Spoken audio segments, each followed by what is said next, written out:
So then, here's the drama. My metaphysics, let me be perfectly frank with you, are that there is the central self. You can call it God, you can call it anything you like. And it's all of us.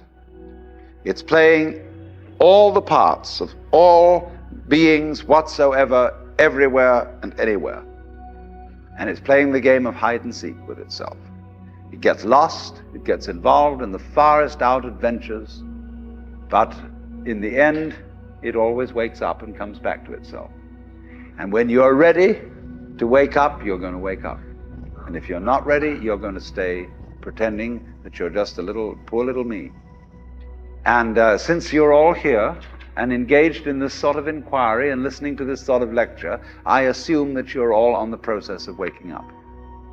Or else you're teasing yourselves with some kind of flirtation with waking up, which you're not serious about.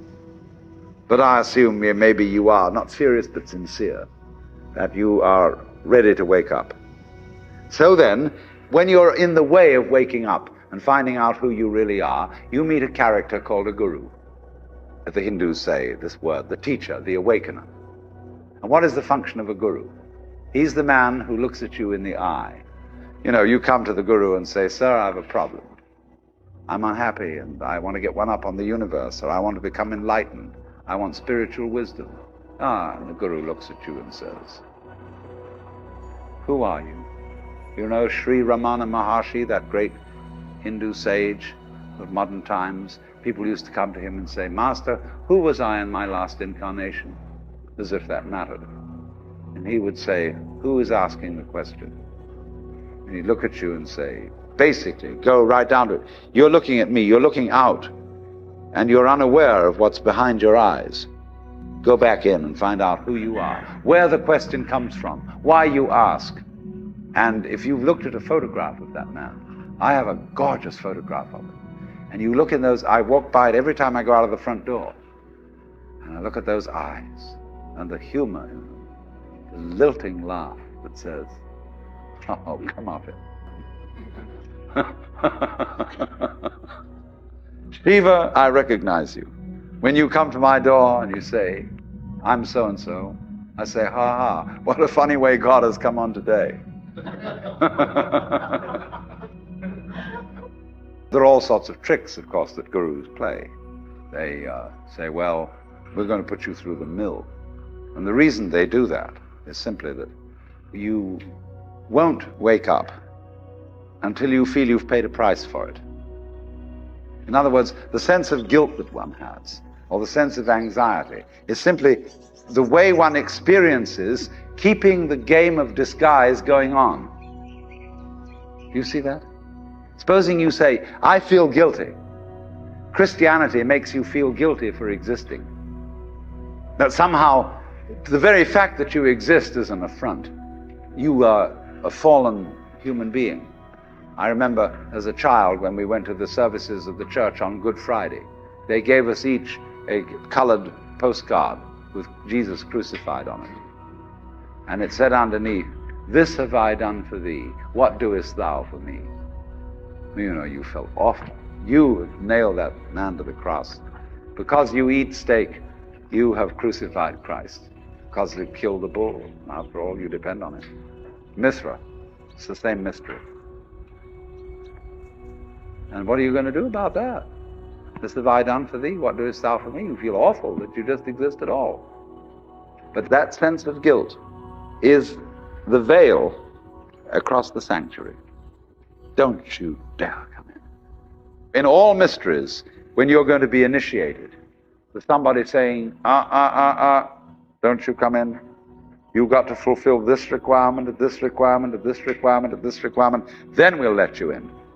And so you go through the mill. Why? Because this is, you're saying to yourself, "I won't wake up until I feel I deserve it. I won't wake up until I've made it difficult for me to wake up. So I invent for myself an elaborate system of delaying my waking up. I put myself through this test and that test, and when I feel it's been sufficiently arduous, then I may at last admit to myself who I really am." and draw aside the veil and realize that after all, when all is said and done, I am that I am, which is the name of God. And when it comes to it, that's really rather funny.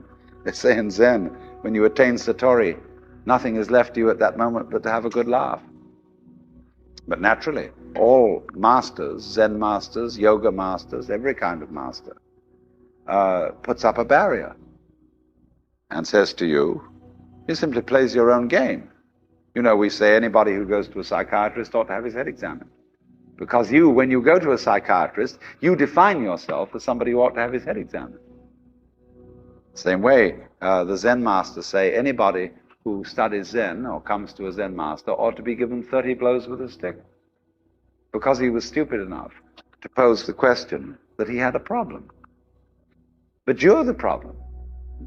You put yourself in this situation. So it's a question fundamentally. Do you define yourself as a victim of the world or as the world? You can define yourself. You see, if you identify you with what you call the voluntary system of the nerves and say, only that's me, and that's really a rather limited amount of my total performance, what I do voluntarily, then you've defined yourself as the victim in the game. And so you are able to feel that life was a trap.